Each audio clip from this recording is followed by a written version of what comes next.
The secret to becoming an influencer is by delivering value. Want to be a massive influencer? Want to be able to command huge paydays just by posting images of yourself using someone else's product? Want to build a massive tribe that hangs off your every word? It's something that only a select few have managed to accomplish. So what's their big secret? I'm going to share it with you. Are you ready? The big secret to becoming an influencer is delivering value. That's it. There's no magic formula, no crazy growth hack, and no secret strategy. The simple truth of becoming a massive influencer is to offer value, day in and day out.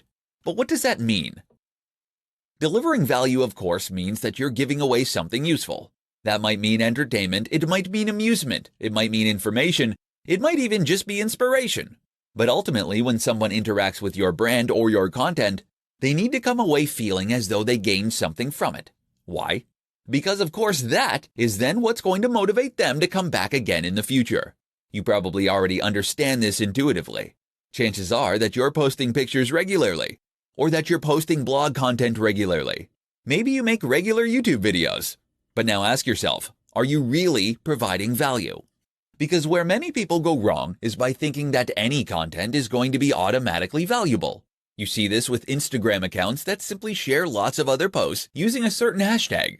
You see it with YouTubers who spend ages talking about themselves before getting to the point. And you see it with blogs that post extremely generic and uninteresting content that bring nothing new to the table, probably because they hired a writer to do it who knew nothing about the topic. That is not value, or at least it is not much value. And so people don't follow. In order to provide value, you need to create content that leaves the person feeling something powerful, something memorable. The question you should always ask yourself then is, would you read it? Would you be excited by the title? Would you share it? And if the answers to those questions are no, then don't post it. Go away and find a way to make it better. Then try again. You must always deliver exceptional value.